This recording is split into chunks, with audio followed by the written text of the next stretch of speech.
Fresh TV, we shine to progress. Hello, abakunzi ba Fresh TV, Testa 57, turavuze mwiriwe canke mwaramutse bivanye naho muherereye, twongeye kuba ikaze mu kiganiro cacu gishasha, c'est possible canke birashoboka. Tukaba kumwe n'umutumire wacu mushasha, sinzi ko ari mushasha ne muri studio, arashaka ko bamaze kumubona, ariko hano nizera neza ko bari mutumire mushasha, araza kutwidondera neza kugira ngo mushe kumenya uwo tugiye kuvugana, mumenye n'ivyo bintu bishoboka ivyo ari byo. Twagiye no kwakira umutumire wacu mushasha, turabaramukije. Yego turaramukije cyane. Eko mutwidondera amazina yanyu. Nitwa Eric Pelton. Ego. Eric Pelton. Yes. Ewe guy. Uvuye muri Portugal. Okay, turayikaze muri studio zacu Eric. Murakoze cyane. Ya, turi mu kiganiro birashoboka canke c'est possible. Aho tugiye kuganira ku byashobotse kuri Eric, none musa kibandanye navyo mugabo afise ahantu yahereye. Yes. Burya neza no musi Eric tumuzi he apa ko twaba tumuzi mu karere ko kuririmba ubundi ivyo tugiye kuganira neza birashoboka. Igikorwa ushaka kubatanga ukiri muto n'uba cyari muto ubona ko akiri mu jeune gose. Mugabo muravye utu tuntu muca mubona ibintu tugiye kuganira ko neza. Iyi ni eshati. Yes. Eric, uno musi Eric tumuzi hehe neza mu karere kahe? Ico nagereza kuvuga kuva tukiri bato urabona yuko umuntu akoresha gukurikira ingabire zitandukanye.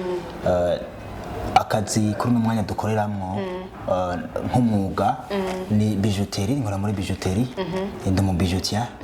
Ahama novuga yuko ari akazi nakuriyemo nigishije n'umwuga nigishije n'umuvyeyi. Ego. Okay. Donc niyo mwakinira mugiye mwaje gukinira kutu argent kutu oro abana barakazi bakinisha oro natwe bakinisha amabi abana bakinisha ibiki mugabo ba Eric bakinisha oro. Mbaka ibintu bidasanzwe. N'ibintu bidasanzwe vraiment. Ubundi Eric mwabyinjiyemo ryari neza apa ko murabana mwaje kuranka peut-être papa wanyu ariko arabikora ariko ubundi est-ce que ho nivyo mwize? Oya sivyo twize humanité nize électromécanique. Ego. Cha wisanga mugabo uri muri bijouterie. Urumva bijouterie navuga ko ari umwuga natanguye cyane ndawinjiyemo neza ndi mu mwaka w'icenda secondaire. Niyo ninjiye mu bya bijouterie. Natanga kubikoramo papa niyo yanyemereye yuko yotangura kunyigisha umwuga. Natangiye kwiga umwuga ndi muri iyo 9e nangura novuga ndandaza nkorera mu banyeshuri twigana cyane cyane abakobwa barabikunda cyane barakunda amasheneti y'amaja n'abahungu. Ariko cyane cyane abakobwa kubera kenshi nkomvuga muri sanse abanyeshuri kuko isheneti y'umuhungu iboneka izinze. Rero mu ishuri babigoye nk'umunyeshuri umuhungu uca usanga ari mu mahera menshi kandi usanga bigoye uburyo yoronka amahera yayo. Abakobwa mugabo nk'amahereni gipini cyo kuzuru tugomete ku mukobwa biba vyoroshe. Niyo mpamvu kenshi nakorera ku bakobwa kenshi kandi amafaranga y'abakobwa yaraboneka kenshi. Isigani umwami wawe bahaye mugabo. Ndi bundi Eric bijouterie irashobora kubeshaho umuntu neza akabaho. Est-ce que matière ho tuziba ziborohera kuronka cyane hano mu gice cy'u Burundi ziba ziva he byoroshe kugira ngo ushaka kuronka ibikoresho byo gukoresha gushikaho binamubeshaho nawe ubwiwe cyangwa ndetse akabeshaho n'umuryango? Ego je novuga yuko ku bwanje nka bijouterie kuva nkivuka nka papa niyo yakoreramwo niyo yari tubishije gushika igihe je mva en fait mva impande y'abavyeyi même dans ce moment umuvyeyi abana batoyi banje niyo ibabafashije bitari bike. Naje ku bwanje ari kubegwa ari kwambara ari byerekeye bimwe nkorera ku byerekeye kuririmba nisunga ku byerekeye kuririmba indirimbo gusohora ni mahera ya bijouterie. Rero byerekeye novuga bijouterie akazi ka bijouterie karimo uburyo je karantunze nk'uri kurakora nka Chanette bifata umwanya ngana gutera nko ku munsi urashaka gukora nka Chanette ngahe canke amagometa ngahe?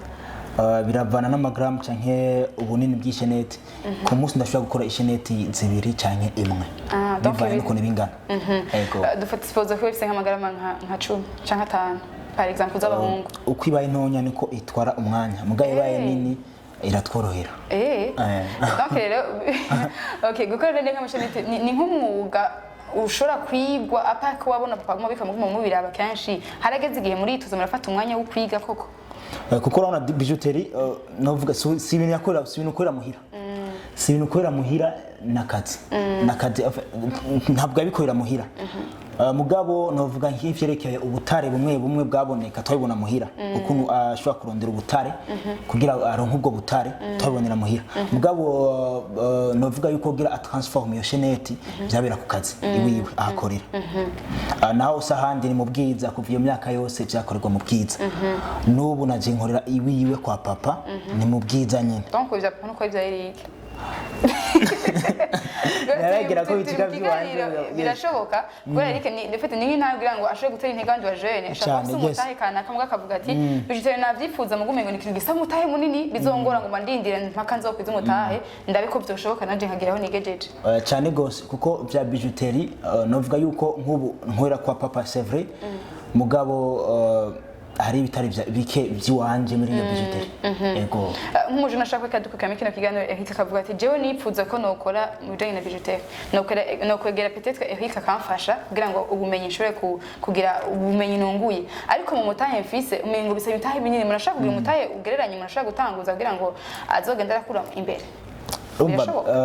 novuga yuko bijuteri n'umwuga ikintu ca mbere gikomeye no kubuza uwo mwuga ubuza uwo mwuga urakubeshaho ubuza uwo mwuga ni nka novuga yuko ni mekanike tumenyereye ibya mekanike bana ko uja muri garage kanaka ugakora na bijuteri nuko nyene usanzwe uzi uwo mwuga usanzwe ukora iyo sheneti yawe nushobora kuguma wicaye en fait arama materi atandukanye izo ateri zitandukanye nizo umuntu ashobora kwilansamo gakoreramo ikintu ca mbere ntushobora kugura bijuteri utazi uburyo bakora iyo sheneti ntushobora kuguruza bijuteri utazi uburyo umuntu ashobora gutobora izuru ryiwe ntushobora kuguruza bijuteri utazi uburyo umuntu ashobora gutobora ugutwi kwiwe apari kubikora mutegeza ko muzi no kubatobora ego ukabuzi yuko ukabuzi ukuntu ushobora kumutobora iryo zuru kuko benshi barashobora baza bakakutwisunga nico twita igipini anarja canke anor tudukora anarja canke anor tuja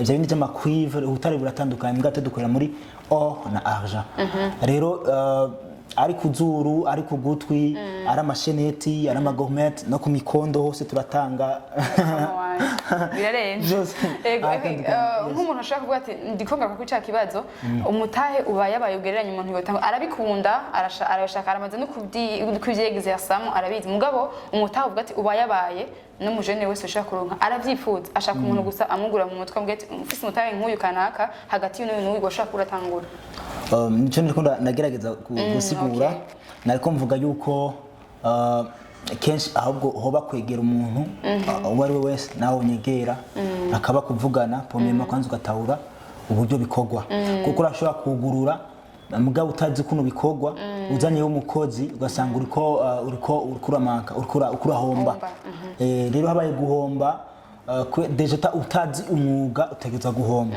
usaba kubuza uwo mwuga umuntu yakwitanga imbere muri ako karere akakwigisha akakwereka basi kuno bimeze nawe ukaronka notion yasi na ntonya amugatanga ufise iyo notion okay tugarutse rero kuri kwa mutahe ikibazo sindaronke kwiye ubwo ati umutahe uba yabaye utarenze gose kandi utari no hasi cyane uvuga ati ndatanguje peut-être ashaka kuza kwegera iki canke undi wari wese ati mugabo ndashobora ko ndatangura gukora hama nkazoza ndongeramo canke bivaye n'ubyo nzo ndiko ndunguka nkatera nagura umutahe ego muri bijuteri ari amamashini atandukanye hari amamashini akora ibitandukanye si amaboko gusa dukoresha hari amamashini akora niwe buri mutahe w'amahera make twovuga gereranye reka tuvuge 5 millions 5 millions 5 millions ushobora gutanguza abifuza kugira bijuteri ndabasuhuje 5 millions aho nugereranya undi wa wundi bayabaye tugereranye amwe ufise iyo mashini yawe ushobora gukora ikintu cyose ushaka udahenda kwiruka hariya na hariya udakoresha amabuye bitakugora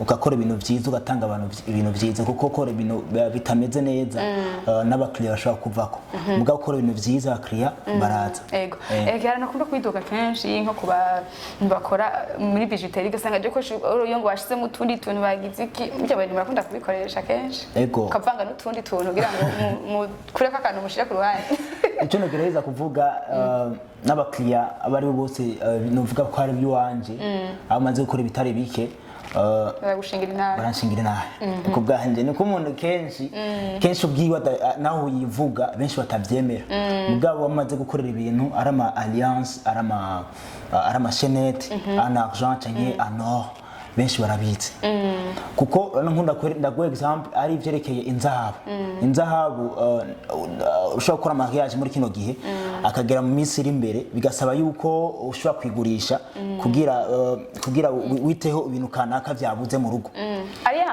alliance canke kugira ndikubwira muri sense yo gushanja ashobora ko afise inzahabu arafise ibage afise alliance ano ashaka guhindura kugira agire un argent mugabo yo kubera alliance ano ndaguha example ano nk'ubu igeze kuri 150,000 1 gram mugabo argent ni 7,000 urumva ariyo difference nini rero ari abantu benshi bakoresha ano kugira agateka canke igumeho amikindi naco kugira misiri imbere nk'ubu mudama gwaye akabura ayo shakura kwivuzamwo akacikora rero wakoresheje umuntu yakuvangiye cyane umuntu yaguhangitse ugiye kwishora uramaramara na ubwawe kandi amahera ibyo navyo nokora kuko deja wowe guwe niyo ngorane wisunga jewe nyene kandi agarutse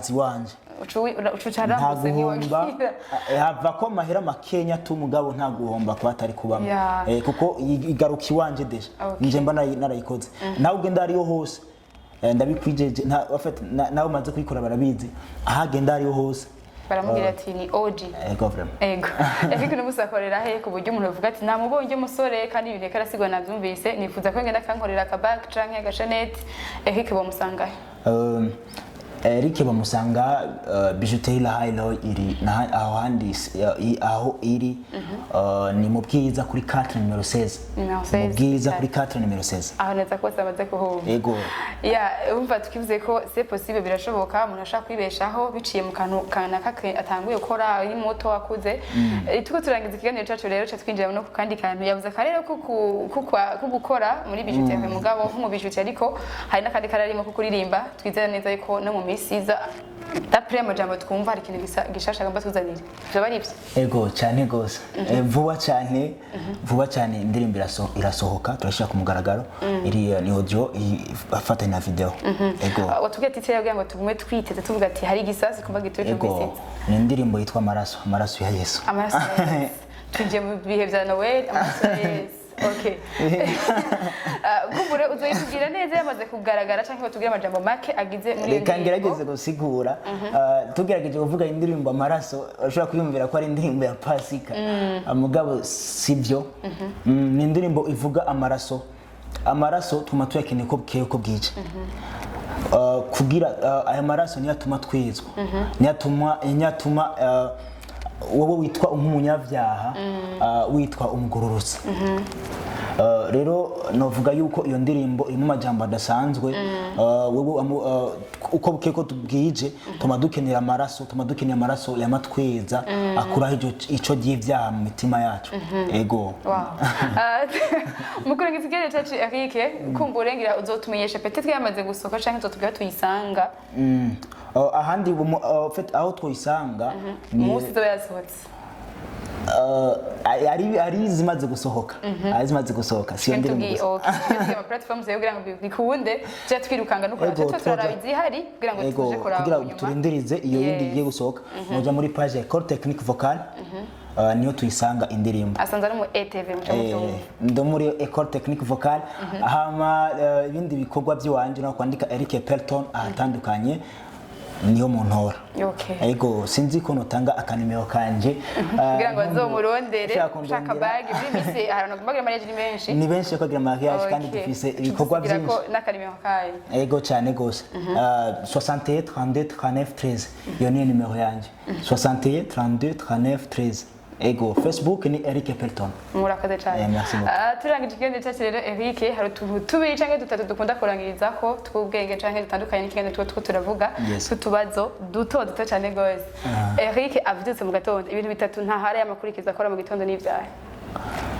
mvyutse mu gatondo ibintu bitatu bidahara y'amakurikiza tuvyishura muri 30 secondes bidahara wamukora kenshi namukora kenshi bitatu bikurikirana ntangura kwanza gusenga imbere ya byose ukigira gute kugitanya gusenga nca nsenga ndasenga amaja kwiyoga. aha transfer ikibazo cya kabiri akinjira muri bijouterie agiye gukora hariya mwinjiye hariya mu ruganda niko bahita.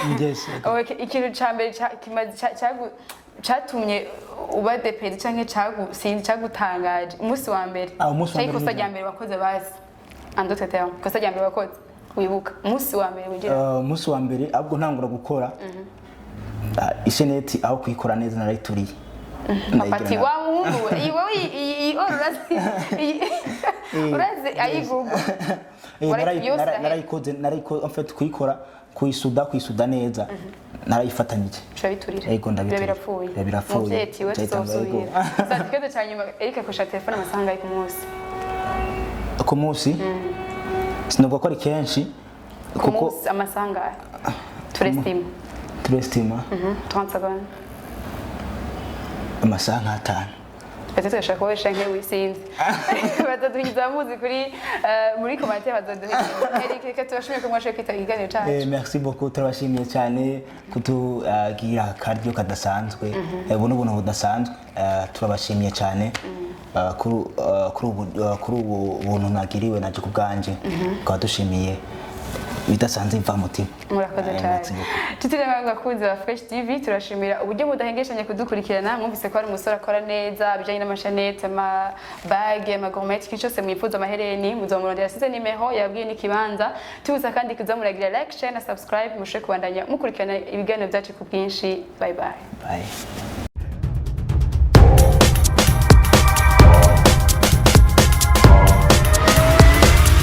This is Flash TV. We shine to progress.